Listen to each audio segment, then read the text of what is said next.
I thought I would do my third voice lesson. This one is on maintaining vocal health. I'm going to try to go fast to make sure I keep it under 10 minutes, okay? Um, so, what you want to do is, first of all, maintain your general health. Take measures to not get sick. Actually, being sick in certain types of way can be disastrous on your voice, and you want to just be very, very careful of that, okay? Of course, sometimes you can't prevent it, but do what you can, okay? Next thing, drink water, okay? That's very, very, very big. A lot of the time, most people are dehydrated, they don't know it. If you go to the restroom and your urine is really like yellow, it should almost be clear. That's the sign that you're hydrated properly, okay? If it's really yellow or smelly, that means you need to be drinking a lot more water. A lot of the times people are dehydrated and they don't know it, okay? Now, um, if you feel a tickle in your voice when you're singing, a lot of the time that means you need to drink more water. Next thing, sleep well, okay? Big, big thing. Your voice, just like every other muscle and your mind, needs to rest, and sleeping is a great, great, great way to do that because it really helps everything relax. Your legs, just staying off your legs, isn't going to be close to as good as sleeping for for helping your voice and everything else. Next is reduce the amount of stress in your life. Exercising is a very, very good way to do that. Exercising is going to generally uh, help your health as a whole. Stress is bad for your whole body in every way, okay, including your voice. Your voice, you have muscles, and you want to keep those uh, working well. Next, eat right, okay? Eat somewhat healthy. Your whole body health is going to help everything. And it's very important. You're going to, especially before singing, avoid salty food, spicy food, really sugary foods, and drinking alcohol. Alcohol really, really dries out your voice, especially like liquor and stuff like that. It dries out everything so much, okay? Next, don't smoke. I think that one's pretty obvious if you're going to sing. I don't need to go into that one in any more detail, okay? Next, vocal use. Don't cough or you clear your throat, okay?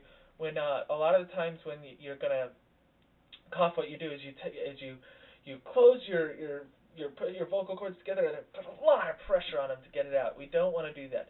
Be somewhat easy about it. Just let the air go over. If you need to clear your throat, just try to let the air go over your vocal cords. Okay? Or drink water. That'll help. You don't want to be pushing stuff out. It's really, really going to hurt your voice. This is probably the most important thing I'm going to say next.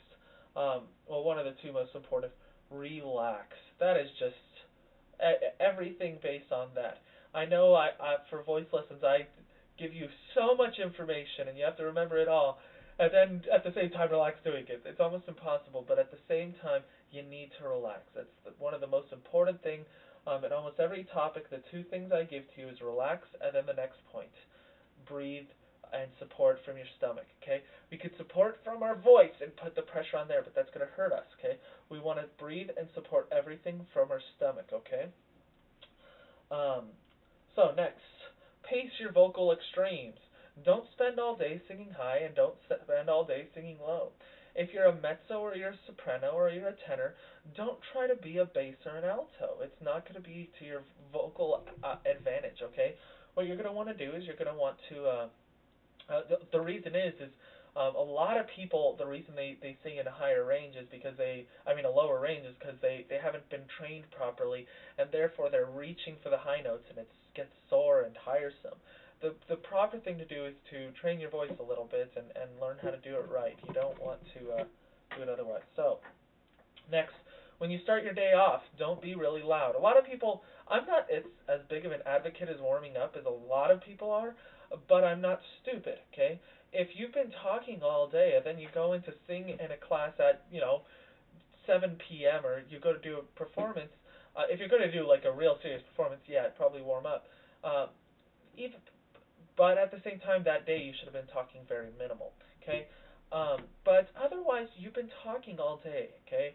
Warming up now is, if anything, just going to make you more exhausted, okay? So, um, don't reach. I think I've talked about that a little. When we're going for high notes, we don't want to reach. We want to use our head voice, okay? Very, very important, okay? Um, um, um, um, um, um, Okay. The next thing, take a break. Okay, very important. A lot of the times when we get tired, our voice feels tired, sore, gets tickly, just take a break. We don't need it too much. A lot of people are going to want to oversing you, including myself, and all you have to do is just say, honestly, I'm getting tired, it's hurting, I need to stop, and that's good. The most important thing, we need to avoid, vocal nodules and everything else. Vocal nodules are little calluses we get on our throat, and they wreak havoc on our voice. Okay, a lot of people get them and don't know it, and it doesn't matter because they don't sing. But for a singer, it really, really is disastrous on the voice. If you keep up this vocal health, it's really going to be to your advantage. A lot of the time, sore throats and everything else, it causes damage and even long-term damage. And the better you can treat your voice, the obviously better it is going to be for your situation. So that's about it. Hopefully, I kept it under 10 minutes.